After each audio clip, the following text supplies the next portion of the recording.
I think Isaiah Horton, kind of like Rome Odunze, he can do more. He can win over the middle of the field, short to intermediate stuff, good route runner.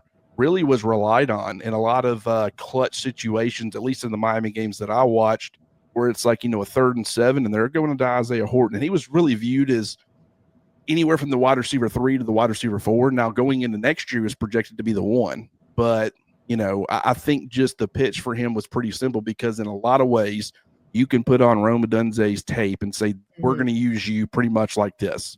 And that, did result in him being a top 10 draft pick, having a lot of success as far as awards, postseason awards, production.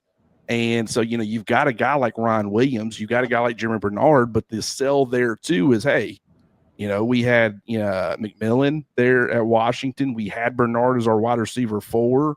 We had Jalen Polk. We had Rome Odunze, and we featured all of them. All of them got, recognition. 3 of those guys, Bernard's obviously at Alabama now, but the other 3 ended up being day 1, day 2 draft picks.